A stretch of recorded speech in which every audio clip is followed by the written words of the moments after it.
Olá, pessoal, sejam muito bem-vindos. A gente começa o segundo dia de painéis do Open Innovation Week. E esse painel de hoje a gente vai falar sobre Open Innovation e os desafios da cultura. É um tema super importante, né, que a gente não pode deixar de tocar nesse assunto super importante para todas as empresas que, inclusive, já trabalham com inovação aberta e também aquelas que querem começar a trabalhar com inovação aberta também.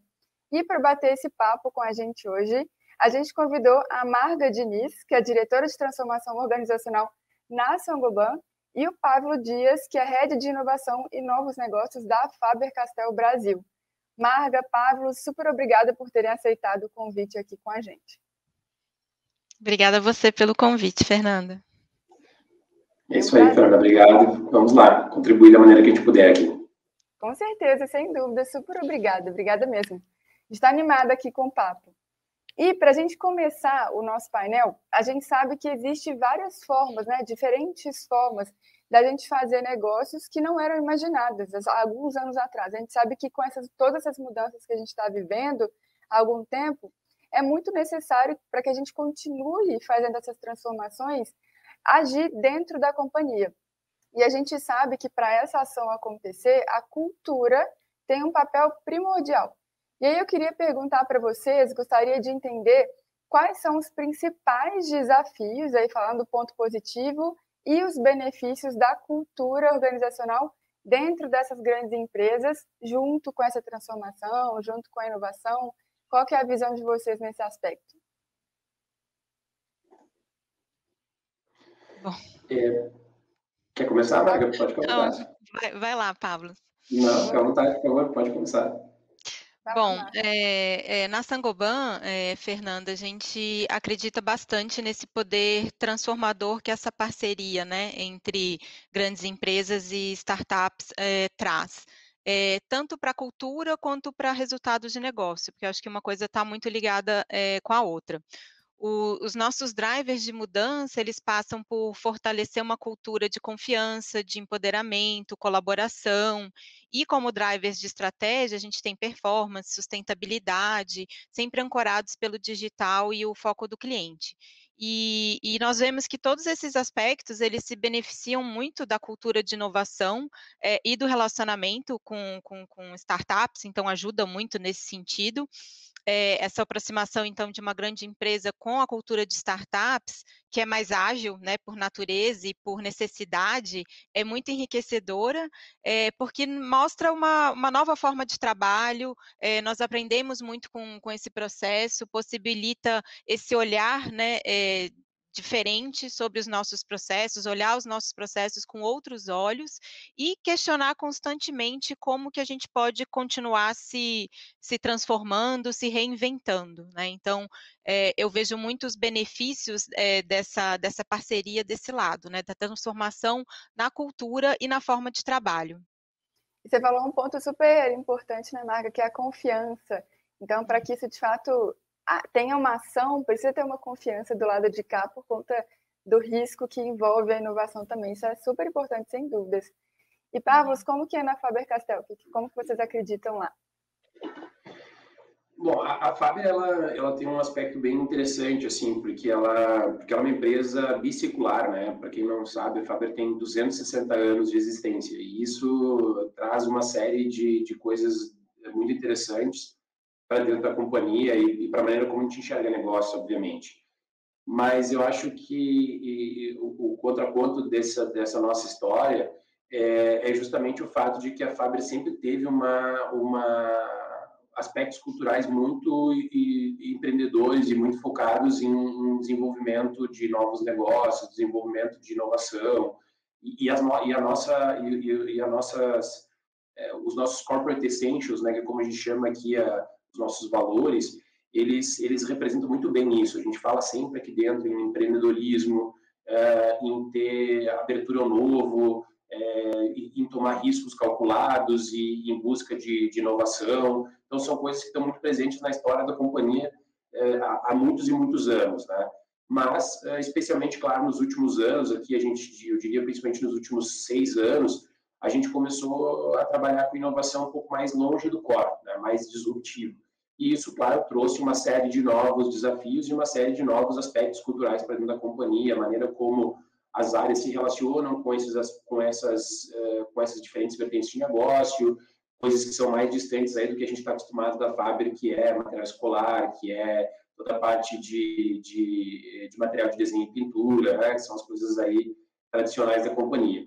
E é claro que todo processo que começa novo, ele traz uma série de mudanças, desafios para as equipes, mas a Fábio tem respondido a isso de uma maneira, acho que muito singular, assim, muito ágil, e a prova disso tem sido as últimas coisas que a gente fez e trouxe para o mercado, né? A gente lançou uma série de novos negócios nos últimos anos, bastante inovadores, e eu acho que talvez o que exemplifica isso de maneira mais clara, assim, de maneira mais importante, é o quanto a gente chegou com as startups hoje, inclusive no nível de investimento, né? A gente hoje já tem uma unidade de investimento em startups, que já fez 2 investimentos em startups no último ano. Então, a gente está realmente respondendo a essas necessidades de mudança cultural, de mudança de organização, de uma maneira muito inteligente, eu acho, e muito rápida. Assim. Então, e é interessante ver como as coisas vão mudando, né? Quem está mais tempo aqui vai dando relatos. Eu estou na Faber há 2 anos agora, já vi muita mudança também, mas quem está mais tempo, acho que tem histórias ainda mais incríveis para contar de o quanto a companhia vai mudando ao longo do tempo a partir desses inputs que vêm de fora, e aí, claro, aliando tudo que já existe dentro, né? Sem dúvidas. E quando você fala de história, né, a gente pensa assim, a cultura está dentro dessas histórias. Quando tem alguém que já viveu várias histórias de inovação, consegue inclusive passar essa cultura para novas pessoas que chegam, até algumas que têm mais dificuldade, mais receio de fazer essa inovação. E foi ótimo vocês terem tocado nesses aspectos mais comportamentais, que era exatamente a próxima pergunta aqui que eu tinha para fazer para vocês. E aí a gente sabe, né, falando de comportamento, que a inovação depende exclusivamente, né, totalmente das pessoas, delas colocarem a mão na massa ali de fato, né? A inovação passa por elas. E aí, pensando nisso, queria perguntar para vocês quais são os comportamentos essenciais que vocês acreditam para desenvolver uma cultura de inovação dentro da companhia. Acho que vocês já até citaram alguns aqui, mas só até para a gente aprofundar e passar para quem está assistindo aqui para a gente. Legal, assim, sem dúvida inovar é sobre pessoas e não sobre iniciativas, né? Eu diria que os principais comportamentos, e muito disso a gente aprende fazendo, são as habilidades de encontrar os problemas, né? De fazer as perguntas, de ter aquela atitude de curiosidade, né? E muito do que o Pavlos falou também de uma atitude de empreendedorismo, né? No caso da Saint-Gobain também a gente se vê, e isso está dentro da nossa cultura, essa questão do empreendedorismo, do sentimento de protagonismo com relação à sua atividade. Né? Então, olhar para a sua atividade e ter a certeza de que você pode contribuir com o processo, que você pode contribuir com ideias e contribuir dessa forma com a mudança no processo e no resultado. Né? Só que a cultura ela tem que estar aberta para isso. Acho que não adianta só as pessoas terem essas atitudes se a cultura não está preparada e aberta para aceitar isso, porque senão acaba gerando frustração, né? Então, eu acho que é um trabalho no indivíduo, mas também um trabalho nos processos, nos gestores, para garantir que isso flua de uma forma mais natural dentro das organizações. Eu acho que a colaboração também é um fator fundamental quando a gente fala de inovação, porque o processo de inovação ele pressupõe você estar aberto, né, para ouvir o outro, seja no brainstorming, seja na ida a campo, seja quando você vai desenhar uma solução integrada, ou quando você vai co-construir com o seu cliente, ou com uma startup, né, a solução. Você, hoje, né, o contexto nos pede que a gente realmente considere várias áreas de expertise para poder resolver um problema que é complexo, né? Então, esse aspecto da cultura organizacional, eu acho que é bem importante, porque não adianta você falar de colaboração se a empresa estimula o resultado individual. Então, tem que estar tudo bastante alinhado com relação a comportamento e com relação a processos de reconhecimento, processos de gestão. A nossa relação com o Cubo ajuda porque é um canal para a gente direcionar os problemas de negócio, né, com a plataforma de desafios. E ajuda também a conhecer essas novas possibilidades, essas novas tendências de mercado. Isso mais quando a gente iniciou, né, nossa jornada com o Cubo, principalmente, foi muito importante, né, porque nós estamos numa indústria que tende a ser menos inovadora, pelo menos há 5, 6 anos atrás, quando começamos a história com o Cubo. Então, trazer essas referências externas, né, nesse início do processo de transformação dos negócios, para nós foi muito importante. Muito bom, e até, Marga, trazendo uma curiosidade aqui, uma experiência prática, né, junto com vocês, a gente tem contato com essas pessoas e é impressionante o depoimento dela pessoal, né? O quanto a inovação toca e elas mesmas dizendo que transformou a vida dela, transformou a mentalidade dela. Então, o quanto elas trazendo esse depoimento é super gratificante assim para a companhia, né? Ver o quanto isso está gerando. Isso é muito bacana. Muito bom. Porque possibilita, eu acho que esse senso de engajamento, né, de você realmente ser protagonista daquela história. Sim, e o depoimento ela, nossa, eu nunca imaginava que eu poderia trazer esse impacto para a companhia e eu consegui. Aí você fala, a inovação chegou lá, ela conseguiu identificar ali que o potencial que ela mesma tem para poder conseguir conquistar. Muito bacana, muito bom. Pavlos, e como que vocês fazem lá dentro da Faber? Quais são esses comportamentos, né, que vocês acreditam? Certo. Eu acho que a Marga foi precisa aqui nos comentários dela, né, especialmente sobre a abertura da companhia, né, eu acho que é um processo que tem que ser concatenado, né, não adianta a gente também querer estimular a inovação num lado e a companhia também não está preparada para absorver isso nas suas áreas mais tradicionais, porque inevitavelmente isso acaba gerando um dispêndio de energia muito grande, né? Então, trabalhar isso de uma maneira que a mentalidade de inovação evolua dentro da companhia como um todo é fundamental e é sempre um desafio para as grandes companhias e a gente, claro, tem tentado fazer todo o possível aqui na Faber para impedir que esse tipo de dissonância aconteça e desmotive, como a Marga muito bem colocou, né? Desmotive aquelas pessoas envolvidas com inovação que estão, de fato, tentando buscar caminhos não convencionais, né? Então, o não convencional, inevitavelmente, gera uma série de novos processos, de discussões, de maneiras de fazer as coisas e que se as pessoas não estiverem abertas ao novo, realmente acaba gerando um conflito, né? E eu acho que, inevitavelmente, as empresas que vão ter sucesso com inovação são aquelas que conseguem quebrar essas barreiras e conseguem trabalhar em cima disso, né? Porque senão pode ter as melhores pessoas de inovação e as coisas não vão acontecer, né? Então, claro que a gente trabalha muito nisso, é um trabalho diário, né? Um tempo atrás a gente estava falando sobre isso aqui na Fábrica e alguém comentou, infelizmente eu não vou conseguir dar o crédito agora de quem falou essa frase primeiro, porque depois eu já ouvi lá, a gente falou várias vezes, eu não lembro quem falou primeiro, mas alguém falou que esse processo burocrático, vamos dizer assim, a burocracia entre as áreas, né, ou essa dificuldade de navegar em novos mares dentro da organização, ele é que nem unha. A gente corta, mas ela vai continuar crescendo e a gente tem que continuar cortando, né? Então, é meio que isso, assim, a gente vai lá, faz um trabalho, senta com as áreas, discute e tal, mas tem gente nova entrando, tem processos novos acontecendo, a gente cria um novo negócio que traz outros aspectos, outras dificuldades, então a gente tem que estar sempre cortando essa unha aí, porque ela vai continuar crescendo, né? E eu acho que esse... Eu vou usar esse exemplo. Já vou começar a adotar esse exemplo aqui também. Boa. Então, a gente tem tentado fazer muito isso. Assim, a gente tem grupos de trabalho aqui na Fábrica constantes, assim, em busca de realmente eliminar essas barreiras. E o grupo é muito aberto, assim, a companhia tem uma abertura muito, muito grande. Então, quando a gente encontra barreiras, elas são muito mais ligadas a aspectos que estão blocados ali há muito tempo e que ninguém mexeu, né? Mas o que a gente costuma dizer é que o processo ou qualquer outra coisa que está ali, ele foi criado por alguém em algum momento e ele fazia sentido naquele momento que ele foi criado. E talvez agora ele tenha que ser revisto e as pessoas estão sempre muito abertas a isso. A gente tem tido sempre conversas super produtivas e super rápidas nessa direção. Assim. Então, isso é uma das coisas mais legais de trabalhar aqui na Faber, é realmente o quanto as pessoas estão envolvidas nisso. Assim, né? Então, acho que isso para mim é o aspecto mais importante. Eu poderia falar de muitas outras coisas aqui, mas eu acho que complementando o que a Marga falou e trazendo o nosso exemplo, acho que esse é o grande ponto mesmo de atenção, assim, né, na hora de criar uma cultura de inovação.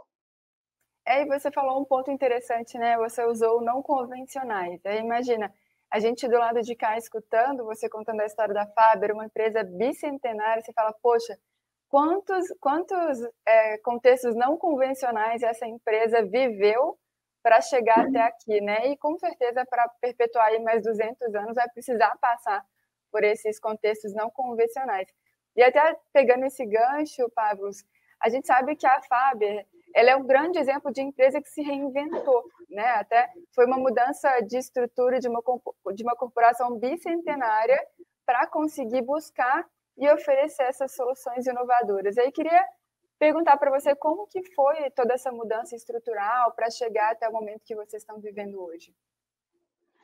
Legal. Bom, eu acho que, como eu comentei, assim, a mudança ela foi muito mais no aspecto do que a gente queria fazer do que talvez o espírito, né? O espírito de inovação sempre teve muito presente. A Faber é uma empresa que trabalha com inovação no produto, sempre com um olhar muito, muito aberto, assim, né? A gente, se pegar os últimos anos da Faber, a gente vai ver o quanto ela lançou produtos diferentes no mercado e coisas realmente interessantes. Mas o que a gente fez alguns anos atrás foi entender como é que isso podia se transferir para um aspecto mais amplo, assim, né? Mais distante do core, né? E foi feito um trabalho muito, muito inteligente aqui no começo, porque a gente começou pela coisa certa, que é entender por que a gente está fazendo isso, né? E não começar a fazer esse meio sem rumo, assim, né? A gente se focou em tentar entender o porquê, né? E aí a gente chegou numa tese de inovação, que eu acho que é muito cirúrgico e é muito importante para o que a gente acabou fazendo depois, e que vem a partir do propósito dessa companhia, né? O que a companhia é de verdade, assim, o que ela porque você se pergunta para o que é a Faber para alguém, as pessoas muito provavelmente vão responder, putz, é uma empresa de lápis de cor, é uma empresa de material escolar, né? Mas mas isso é o que a gente faz, né? Mas o que a gente é de verdade, né? Como companhia, o que a gente, no nosso âmago aqui, o que a gente contribui para a sociedade, o que a gente tem como propósito. E hoje é muito claro para a gente, né, especialmente nos últimos anos isso é muito mais claro, que a gente é uma empresa de criatividade, né? O que a gente faz pelo mundo é empoderar as pessoas para que elas despertem o seu potencial criativo, para que elas despertem que elas possam executar os seus processos criativos. Isso é o que a gente realmente contribui, isso é o que a gente é na nossa essência. A partir disso, a gente desdobrou isso em como é que isso... Bom, se criatividade é o nosso negócio, como é que isso se traduz para o mercado além do que a gente já faz hoje. E aí, a partir disso, começa todo um trabalho de buscar desdobramentos disso e novos negócios a partir desses grandes problemas. E um dos grandes problemas que a gente encontrou ao redor de criatividade é justamente está ligado à educação, né? Que é um mercado que, obviamente, a Faber está super inserida, né? Os nossos produtos são produtos que atendem principalmente o mercado educacional. E quando a gente fala em criatividade, né, eu sempre falo a mesma coisa quando eu falo sobre isso, que putz, quando a gente começou a pensar sobre produtos e serviços para resolver questões de criatividade, de tornar as pessoas mais criativas, a gente ainda não conseguiu criar um capacete que a pessoa bota lá, liga o botão e, pô, a partir de agora ela está criativa, né? Compre aí que por R$200 o seu capacete de criatividade. Não conseguimos chegar nesse capacete de criatividade ainda. Então, a gente tem que achar um outro jeito de empoderar as pessoas com criatividade e torná-las mais criativas. Isso acontece especialmente a partir de dois aspectos: repertório e processos de criatividade, né? Então, as pessoas são criativas a partir dessas duas coisas, né? Empoderar elas com diferentes repertórios, né? Com amplitude de repertório e processos que facilitem a criação de inovação e de invenções, né? E aí, a partir disso, a gente entende que isso inevitavelmente passa por educação, né? Gerar repertório, gerar processos, né? Ensinar sobre processos de criatividade, inevitavelmente é educação. E aí a gente começa a olhar muito mais forte ainda para a educação. Então, hoje, a nossa tese ela está baseada nesses dois principais pilares, né? Criatividade e educação. E é em volta disso que a gente tem desenvolvido os últimos produtos e serviços que a gente lançou, e também é nesses aspectos que a gente tem buscado as startups que a gente investe. Sim, e é muito fundamentado, né? Você falou, quando vocês começam a perguntar o porquê, e dentro desse porquê, fica clara a comunicação para a companhia, quais são as expectativas, quais são as decisões que a gente precisa tomar, qual é o caminho. E quando vocês definem sobre criatividade, é interessante que você falou, para estimular essa criatividade, a gente precisa de repertório e precisa de processo. E aí imagino eu aqui, né, do lado de cá, tentando auxiliar essas empresas também, são esses dois lados que traz a habilidade da pessoa de gerar conexão. Eu acho que essa habilidade de gerar conexão capacita também as pessoas a fazerem inovação, né? Quando eu consigo conectar, seja a dor daquele meu cliente, o desejo, o valor que eu consigo gerar, eu consigo conectar meu repertório com esse processo para poder gerar inovação também. Muito interessante, assim, as pessoas trazem aquele conforto que a segurança e o conforto que a Marga falou no comecinho ali também, para as pessoas ficarem ali com a habilidade, de fato, de fazer inovação. Muito interessante. É isso mesmo. E, Marga, a gente sabe que a Saint-Gobain está entre as 100 empresas mais inovadoras do mundo, né? E como que a competitividade do setor, falando ali, utilizando o contexto de inovação e da competitividade do setor em si, como que isso acelerou a transformação da cultura dentro da Saint-Gobain? Como que isso refletiu também, né, de fora para dentro da companhia? Uhum.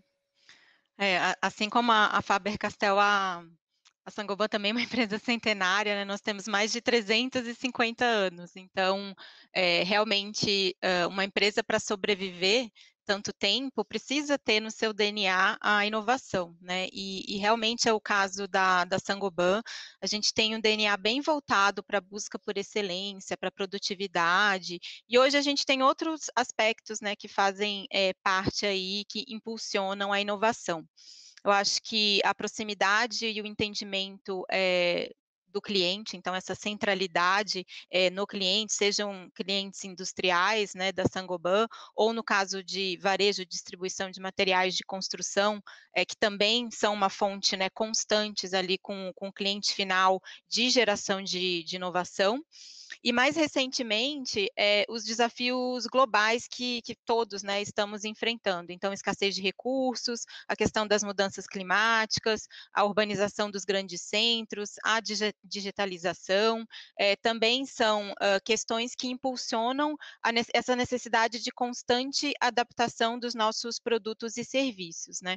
Hoje, 1 em cada 4 produtos vendidos pela Saint-Gobain não existia há 5 anos atrás. Nós temos 8 centros de pesquisa e desenvolvimento, sendo que o único do hemisfério sul, ele tá aqui no Brasil, na cidade de Capivari, em São Paulo. E ele é especializado em desenvolver materiais de acordo com a necessidade do nosso mercado, né. Então, é bastante adaptado, ao nosso consumidor, ao nosso clima, aos recursos disponíveis que a gente tem aqui, no Brasil. Então, a Saint-Gobain ela tem essa estratégia, né, global, nós somos uma empresa global, mas a nossa atuação ela é muito local e muito conectada com o mercado onde a gente está inserido. Então eu acho que isso é uma fonte, bastante importante de inovação, porque não é simplesmente você pegar alguma coisa e fazer, né, o cascateamento. Você realmente tem que entender as necessidades daquele consumidor e desenvolver os seus produtos e serviços para melhor atender isso. E isso requer uma constante, adaptação, né, e os processos de inovação. E todo esse cenário, ele pede uma transformação da organização, inclusive na forma como ela se conecta ao colaborador. Então, pegando o gancho, né, do que vocês trouxeram, que é descobrir esse porquê, que para a gente tem muito a ver com o propósito, né. Então, nós tivemos a divulgação do nosso propósito no ano passado, que é "Making the World a Better Home", e esse ano a gente está trabalhando fortemente também a conexão, do nosso, propósito organizacional com o colaborador, né, porque tudo isso se conecta, a forma como você se comunica para fora e como que você vai fazer a conexão desse propósito com cada um dos colaboradores que trabalham em negócios diferentes e trabalham em áreas diferentes. Então para a gente é uma inspiração mesmo, você poder fazer essa conexão, né. A gente trabalha com o propósito organizacional, com os comportamentos mais sustentáveis, então ao mesmo tempo que há esse movimento para fora, de falar dos nossos compromissos com a sustentabilidade, com a diversidade, com a inclusão, essas mudanças elas não se sustentam se elas não forem trabalhadas internamente na cultura. Então, no comportamento do dia a dia e no processo que a gente vivencia hoje. Então, eu diria que essa questão do propósito, né, eu acho que tanto para direcionar a nossa estratégia, né, de produtos e serviços para fora, ela funciona também para a gente melhor se conectar com o colaborador, né, e cada um entender qual que é o seu papel e como que se encaixa, nessa grande história aí que a gente está construindo. Sem dúvidas. Eu sou um pouco suspeita, assim, para falar de cultura, de inovação, porque eu sou apaixonada pelo tema, assim. Eu acho que, apesar de algumas pessoas já falarem, poxa, e fala-se tanto sobre cultura, como que a gente materializa? E é exatamente o exemplo que vocês citaram, né? Como é que a gente comunica isso muito claro, se relaciona ali com as pessoas, para que isso possa ser refletido. E aí, do lado de cá, dentro do Cubo, quando a gente se relaciona com grandes empresas e com startups, a gente vê isso na prática, a gente vê a cultura, de fato, escoando para o cliente. Tudo que é imputado junto com aquelas pessoas, e não imputado diretamente, né, mas construído junto com aquelas pessoas, vai escoar e vai tocar lá no cliente, vai tocar lá no mercado. As pessoas vão sentir no modo como que elas atendem, no modo que ela é recebida, como que o problema dela é resolvido, novos produtos que são gerados para gerar conforto para ela, para gerar criatividade. Então, tudo isso, de fato, escoa até lá a ponta. E aí, até aproveitando, pegando esse gancho aqui também, que a gente está falando sobre esse relacionamento de grande empresa e startup, quando a gente está nesse ambiente de inovação, a gente se depara, né, com contexto de agilidade, desenvolvimento de novos produtos, serviços, centralidade no cliente, tudo isso é muito falado para a gente gerar o melhor produto e serviço. E aí, pensando nesse contexto que a gente vive dentro do ecossistema e também aproveitando a experiência de vocês, que vocês já têm com essas startups, eu queria perguntar se nesse relacionamento teve algum aspecto da cultura das startups que vocês falaram, poxa, eu acho que vale a pena pegar esse aspecto da cultura aqui e trazer para dentro de uma grande empresa, né? Trazer para dentro da nossa cultura aqui. Vocês acreditam que isso é possível também aprender junto com elas, junto com a cultura? Bom, sem dúvida, né? Sem dúvida nenhuma. Acho que esse talvez um dos grandes benefícios de se relacionar com as startups é justamente esse processo de troca que acontece entre as partes, né? E o inverso também é verdadeiro, né? Acho que é isso que eles buscam na gente também, né? O que eles conseguem absorver da experiência da gente, o que eles conseguem internalizar a partir de uma visão de uma empresa que tem uma história, que tem uma série de aspectos de governança, em que a gente se alimenta dessa jovialidade, dessa agilidade que as startups têm, né? E o desafio das empresas é como é que a gente consegue aproveitar isso de fato, né? Porque esse processo de absorção, ele é muito natural para quem está na ponta ali com a startup. É o meu caso aqui, né? Eu trabalho diretamente com as startups, eu discuto com elas, né? Tem algumas outras pessoas da equipe também aqui, um bom número de pessoas aqui da equipe, especialmente de inovação, que faz também esse trabalho junto com as startups e que está se alimentando disso dia a dia. Mas a gente tem uma empresa que tem milhares de funcionários, né? Como é que a gente faz isso cascatear? É que é um desafio muito grande, sempre, né? Mas, sem dúvida nenhuma, existe aqui uma série de aspectos. Eu acho que o que eu destacaria, assim, tá? Eu acho que tem duas coisas que eu destacaria. Primeiro, eu acho que o pensamento de metodologias ágeis, que eu acho que hoje é um padrão em praticamente todas as startups, e que ainda é uma coisa nas grandes empresas está mais ou menos presente, né, em grandes empresas. Então, isso é uma das coisas que a gente, sim, absorve muito e como é que a gente consegue usar isso no nosso dia a dia, como é que a gente vai vendo neles exemplos de que isso funciona e de como funciona, né?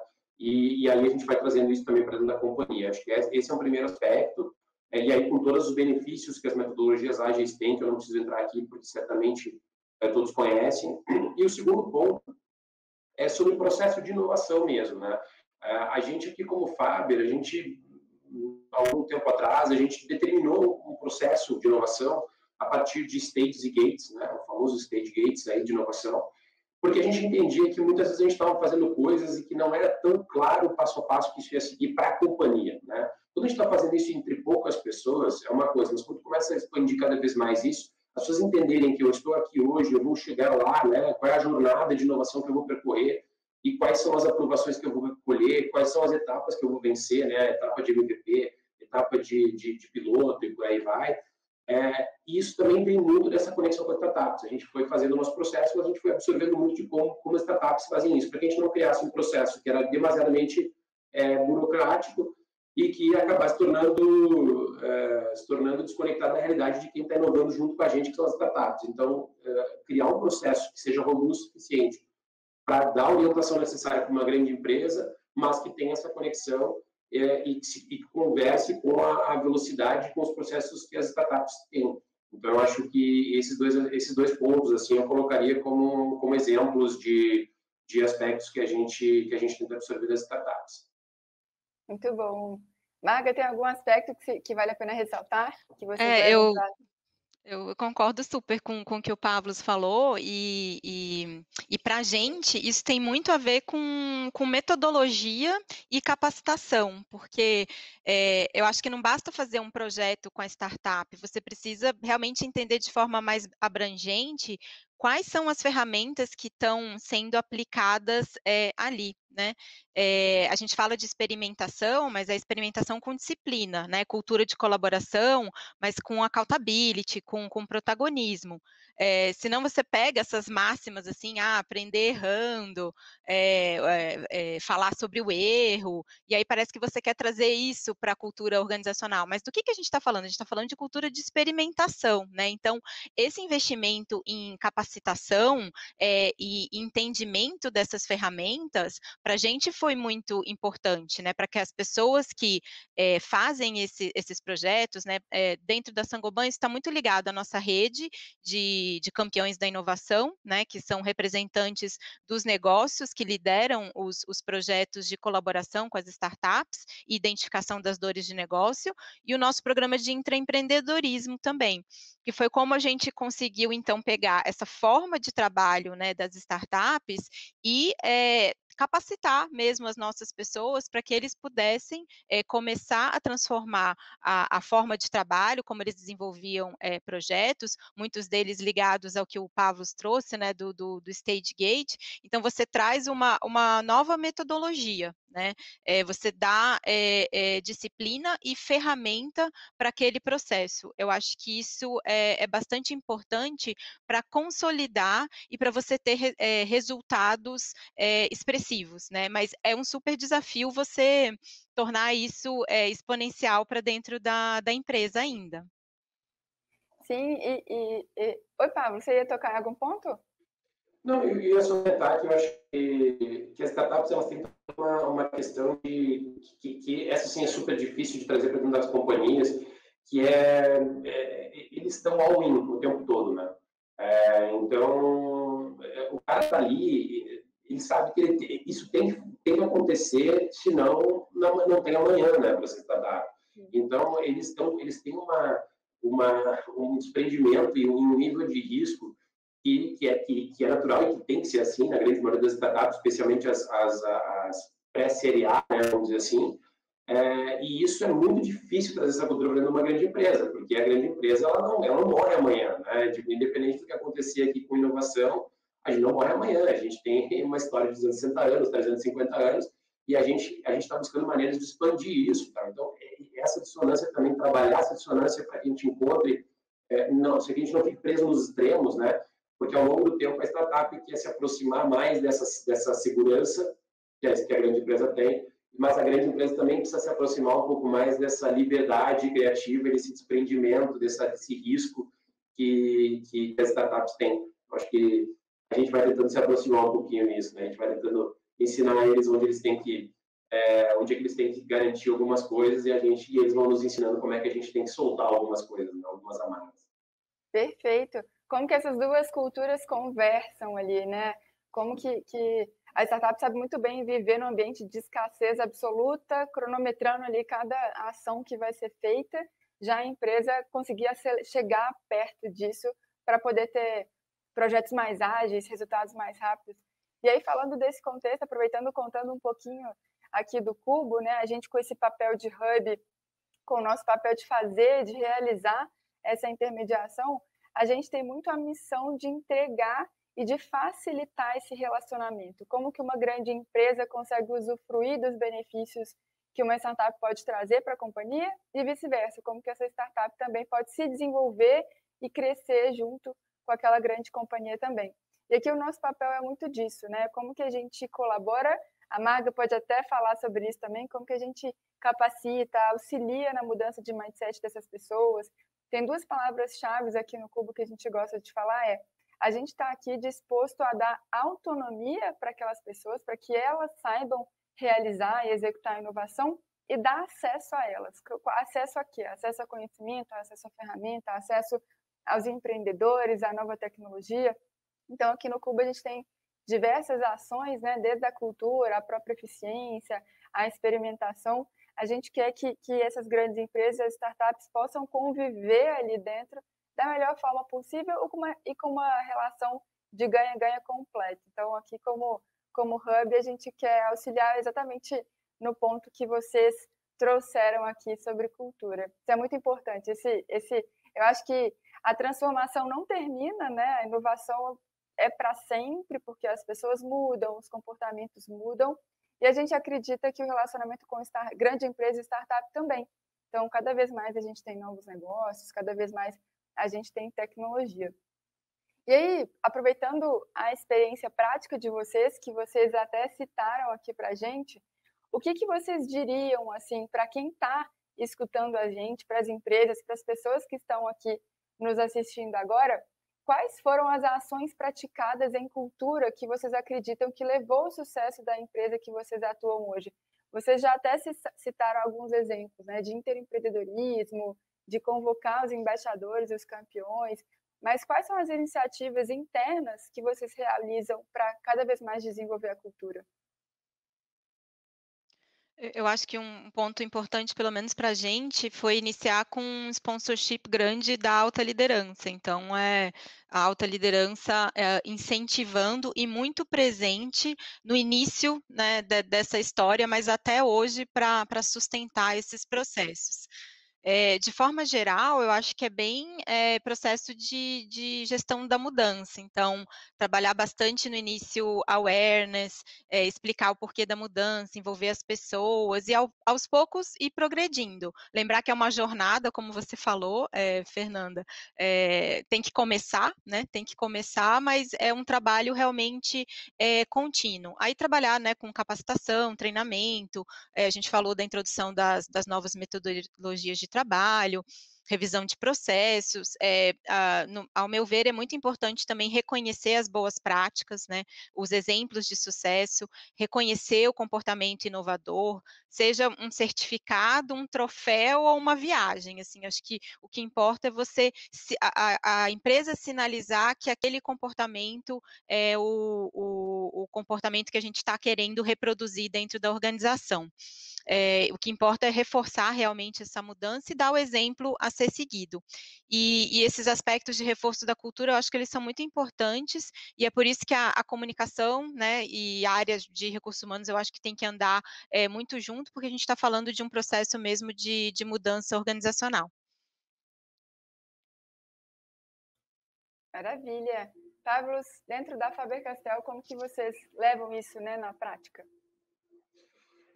Eu poderia falar de muitas coisas aqui, né? Mas eu acho que resume bem se a gente olhar para três principais aspectos, né? Alguns que a Marga já colocou aqui, mas que eu acho que é muito de maneira como eu penso particularmente sobre adequação, assim, sobre conexão com a cultura e que facilitam a gente quebrar isso em coisas práticas, assim, né? O primeiro é apoio da alta direção. Isso a Marga colocou muito bem. Inovação, isso é muito clichê falar isso, né? A gente ouve sempre sobre apoio da autodireção, implantação de projetos, tudo isso sempre fala apoio da autodireção, apoio da autodireção. Mas em inovação isso é absolutamente real. Como eu falei antes, né? E isso é real para todo mundo que vive com inovação, a gente está quebrando maneiras tradicionais de fazerem as coisas. E a tendência das pessoas, qualquer pessoa do mundo, até no Google, no Facebook, a tendência é a inércia. As pessoas, ela está fazendo um processo, ela está muito confortável naquele processo, e alguém vem e diz para ela, cara, agora eu preciso que tu veja essa mudança aqui que eu preciso que tu faça no processo para adequar o meu novo negócio, ou a minha inovação. e a pessoa sempre, o primeiro passo é uma certa resistência. Então, a cultura tem que estar sempre reforçando essa abertura nova, as pessoas terem essa abertura nova, isso em qualquer empresa do mundo, né? Então, ter esse apoio da alta direção é um endosso de que, assim, cara, a gente está, como companhia, a gente está committed nesse negócio de inovação. Então, quando alguém vem para ti, Pavlos, e fala, Pavlos, eu preciso de ti para mudar um processo, eu preciso de ti para lançar um novo negócio, eu preciso que esteja aberto a isso, porque isso é uma estratégia da companhia, né? Não é uma ação pontual lá na área de inovação, né? Eu acho que isso é super importante para baixar o nível de tensão entre as áreas e criar essa abertura ao novo de uma maneira muito rápida, né? Isso pode acontecer durante os próximos anos, através de muito trabalho de cultura, envolvimento da RH, treinamento e tudo mais, mas quando a gente tem o apoio da alta direção, isso claramente anda numa velocidade diferente. O segundo ponto é processo. Então, beleza, já temos o apoio da alta direção, qual é o processo que se segue, né, para gerar inovação? Isso tanto para inovação interna quanto para externa, né?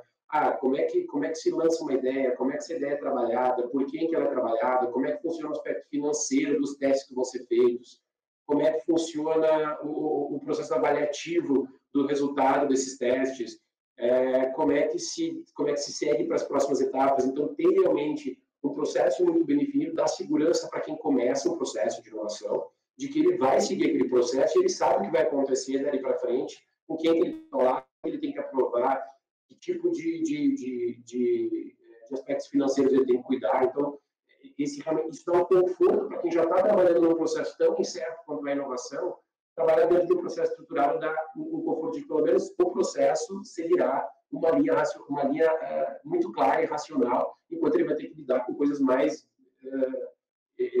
menos controláveis do ponto de vista da inovação em si, né? E o último aspecto é alinhamento de incentivos, né? Que é o que até a Marga já falou isso numa outra resposta. Não adianta a gente ter tudo isso se o cara, no fim do dia, é medido por alguma coisa que não tem nada a ver com o processo de inovação que ele está tocando, né? E aí, beleza, se o bônus dele, se o processo trimestral de avaliação dele, ou sei lá, qualquer outra coisa do tipo, é medido por um outro fator que não tem a ver com isso, inevitavelmente as pessoas vão negligenciar o processo de inovação. Então, ter esse incentivo alinhado, né, tanto do ponto de vista, sei lá, de bônus mesmo, ou até coisas como avaliação de desempenho, esse tipo de coisa, isso tem que estar alinhado, né? As pessoas têm que ser medidas por aquilo que a gente quer que elas executem, se é inovação, ela tem que ser medida pelo que ela vai gerar de resultado com inovação, seja, claro, esse resultado nem sempre é financeiro, mas o resultado que for, né? O resultado de cultura, o resultado de melhorias de margem, o resultado de receita, o resultado de algum KPI específico de alguma área, enfim. Então, acho que esses três aspectos, quando a gente consegue olhar isso, para mim, fica muito fácil organizar, fica muito fácil enxergar assim, o que a gente tem que fazer, tu consegue entender o que tu já faz dentro desses três aspectos e o que tu ainda não faz. E aí tu começa a atacar cada um desses três aspectos, né? É perfeito, é de fato tangibilizar ali, né? E até olhando os pontos que vocês trouxeram para a prática, e até para quem está assistindo aqui, acho que o convite é muito forte de precisa olhar para a cultura, precisa olhar. Então, assim como vocês fazem isso dentro da companhia de vocês, a gente vê isso junto com as startups, né? Fazendo paralelo, assim como as empresas têm o cuidado de olhar para a estratégia, trabalhar a estratégia, olhar para produtos, trabalhar esse produto, precisa ter uma dedicação para a cultura, precisa ter uma equipe dedicada para a cultura. E eu acho que a cultura de inovação, claro que não separando uma coisa da outra, né? A cultura de inovação está dentro ali da cultura, precisa ser especialmente trabalhada, né? Aquelas pessoas, até utilizando de um clichê aqui, se as empresas não entendem de pessoas, elas não entendem de negócios, é o que a gente escuta também. Então, de fato, precisa ter um cuidado especial para aquela cultura, porque é ela que vai impulsionar, inclusive, o futuro que a gente quer alcançar, o valor que a gente quer gerar para o nosso cliente final. Então, é um tema que algumas pessoas têm dificuldade, às vezes até negligenciam esse assunto, mas, de fato, ele é muito importante para o resultado que uma companhia pretende e quer alcançar. E esse assunto vale a pena ser debatido pelas empresas, de fato, para conseguir acompanhar as mudanças de mercado, as necessidades desses clientes. Porque, no final, o sucesso do negócio e a satisfação do cliente final, né, de quem está utilizando os nossos produtos, é o que a gente quer alcançar. A gente quer que o nosso cliente final identifique aquilo que a gente está gerando. E aí, chegando aqui no nosso final do nosso painel, Pavlos e Marga, queria muitíssimo agradecer a presença de vocês, por vocês terem aceitado aqui o nosso convite. Muitíssimo obrigada. Obrigada a você pelo convite e obrigada, Pavos, aí pelos insights. Foi ótimo o bate-papo. Nossa, eu gostei bastante também. Obrigado, Fernando, pelo convite. Foi super legal. É sempre bom, né? Eu brinco que eu sou um cara que peço muito ajuda para o ecossistema, assim, busco muito. Então, quando eu posso devolver um pouco também aqui, ajudar, contribuir, é um prazer enorme também. Então, conte sempre com a gente. Obrigado, Marga, também pelos insights e com certeza vamos manter contato aí. Sem dúvida, o prazer é todo nosso. E, por favor, a porta está sempre de portas abertas, né? O Cubo está sempre de portas abertas para vocês. São sempre muito bem-vindos. Muito obrigada.